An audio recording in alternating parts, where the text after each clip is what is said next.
application of digital audio skills and techniques. Again, this was the exam. First off, basic audio editing to define the overall start and the end points. Let's have a look at what we've got in Logic. So I've selected this base audio region as a good example to show you how to select the start and the end points. So it sounds like this. Okay,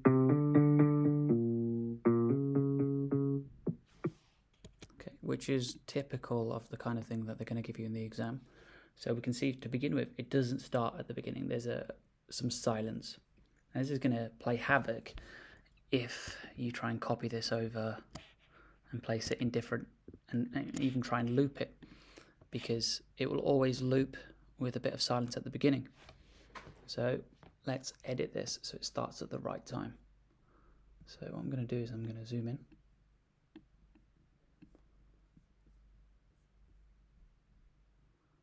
And then I'm going to make a cut using tools, scissors, and then I'm going to cut just before the note starts. If you want to make it really accurate, you can zoom in further and get it just before, just on the 0 point or the equilibrium line. Doing so will mean there'll be no clipping or popping as the signal begins to play. So that's how you define the start. Now, this bass line should start on a strong beat, but obviously the audio region didn't because it had a gap. So what I'm going to do now is I'm going to drag this back so it starts right on the beat. Worth knowing that dragging has got these snapped to relative value or absolute value.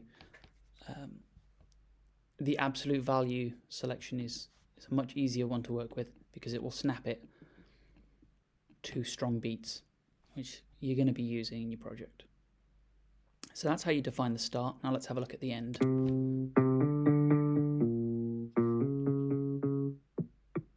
Okay, so we've got two noises at the end, which we can easily get rid of.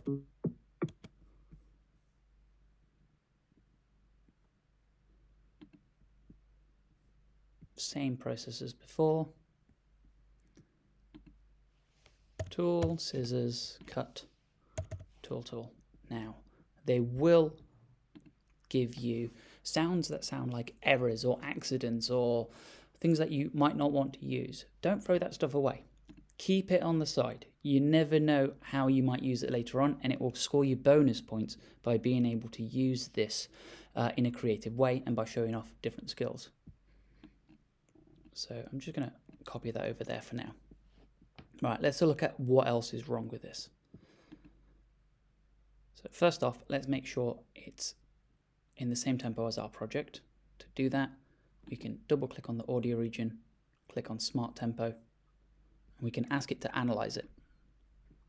So you can say Edit, Analyze again in Smart Tempo, and it will find where all the strong beats are. If you're not happy with where the strong beats are, we can listen to it.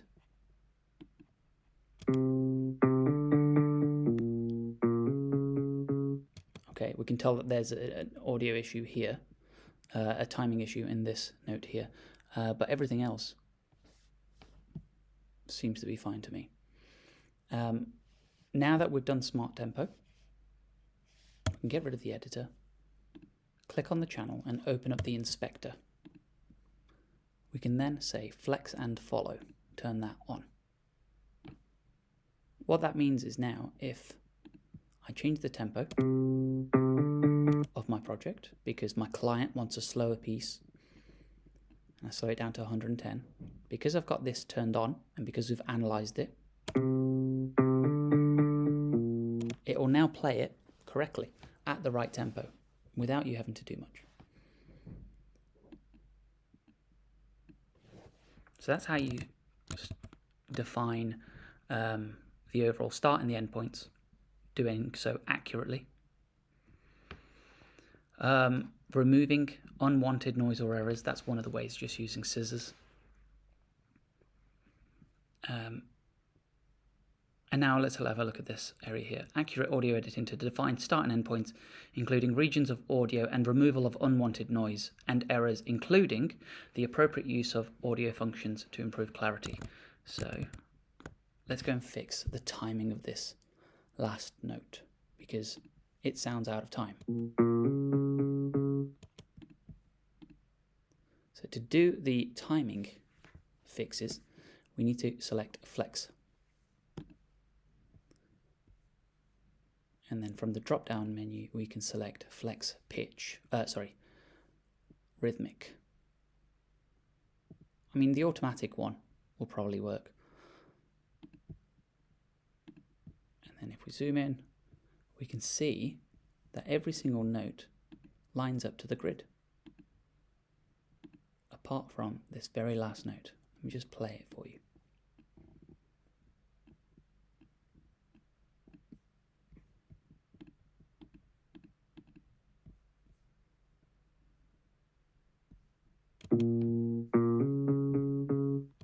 Okay, so let's fix that. So if we grab it, we'll then be able to bring it back. But bringing it back has now caused all of the others to go out of time. So let's undo that. Let's get rid of that. Now we're happy with where that one is, so we can pin that one. And now we can just bring the last one back. There we go. Fixed.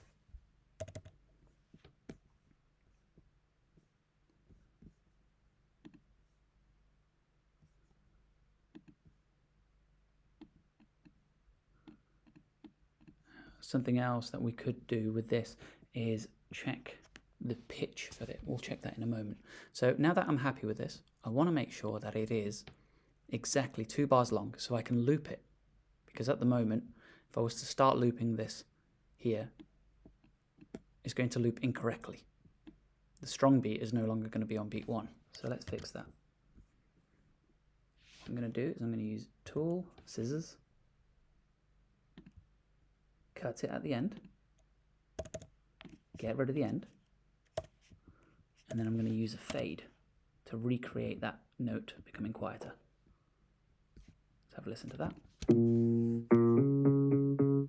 There we go.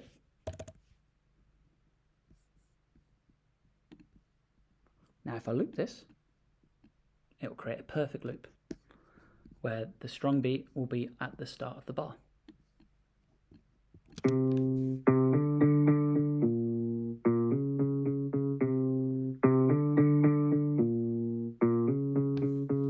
Okay.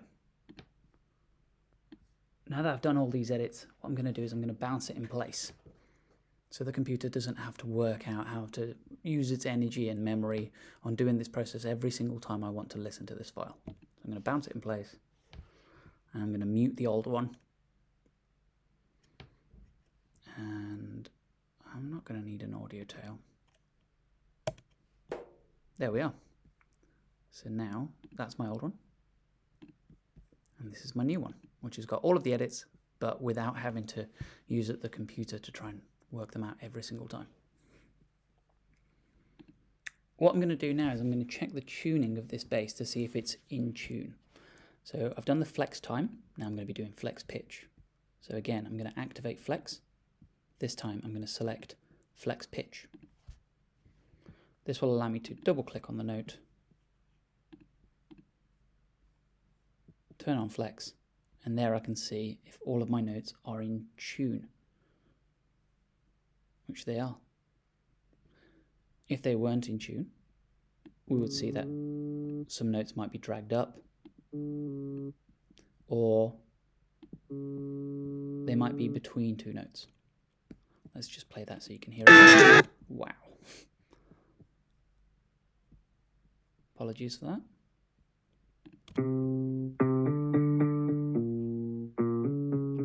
There, we can hear that that note's out of tune, so we would be able to fix it using this tool here.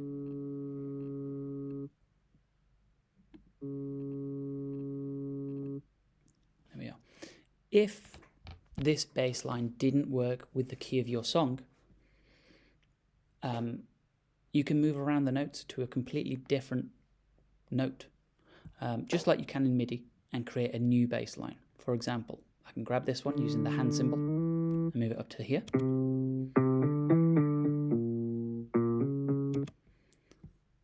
In this flex pitch mode, I can also change the gain of the note and bring it up. And you can see there in the background here, it's boosted that value of that note. So I can make my notes more consistent. Let's bring that one down.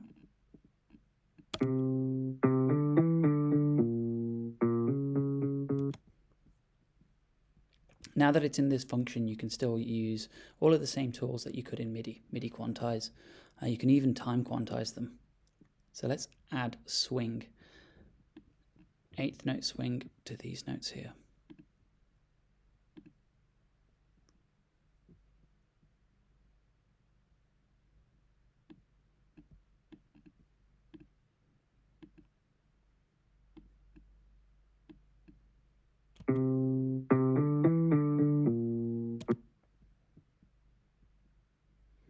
We can also change the scale.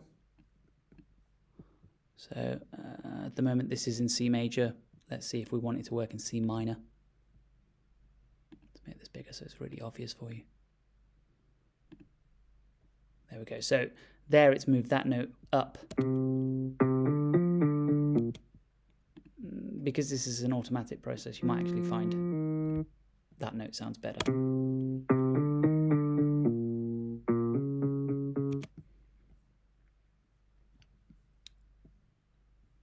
Okay, so let's go and have a look back at the mark scheme. Removal of noise, unwanted noise or errors, including appropriate use of audio functions to improve the clarity. So there, using flex time and flex pitch, we've improved the clarity. We can even change the tuning of it. Let's have a look at the second area. So isolated instances of audio editing to a fixed tempo grid. Let's go do that. I'm going to get rid of the editor. And what I'm going to do is I'm going to bounce this in place now that I'm done editing. Again, I want to free up the computer from having to work this out all the time. You can mute this, you can delete it. I would keep it as proof. That way you can say, here's how it's improved from the next one, from the first one to the next one. Now let's go do some instances of audio regions to the fixed grid. So here's the two mistakes that were recorded in before. Let's go and accurately cut these out. So just before the 0 point. If they're too small, you can use this waveform zoom to allow you to get in closer. Nice. And tool, delete. So now we have these two regions.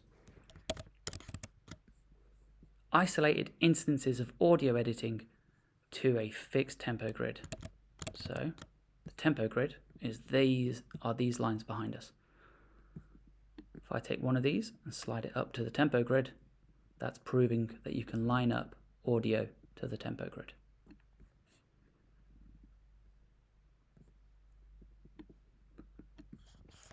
Which will allow you to create beats or rhythms or whatever you want.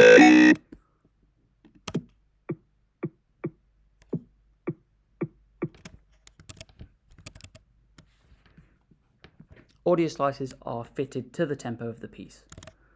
Well, that one there is what I covered earlier on, where we double click to open up the editor, click on Smart Tempo, analyze our audio, and then select Flex and Follow.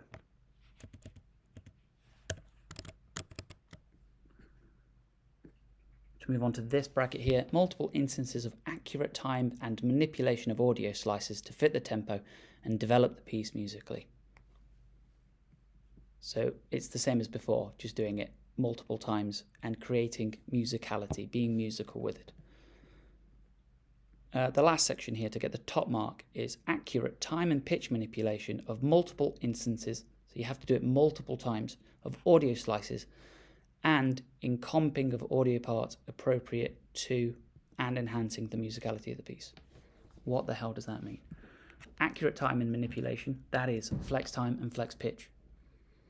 Comping audio parts, that's when you have a recorded audio region that has some issues and you fix it by choosing the best part and creating a successful take from that audio region. So chopping stuff up, placing it in a different order or in a better order to fix it. That is everything covered in the digital audio skills technique mark scheme.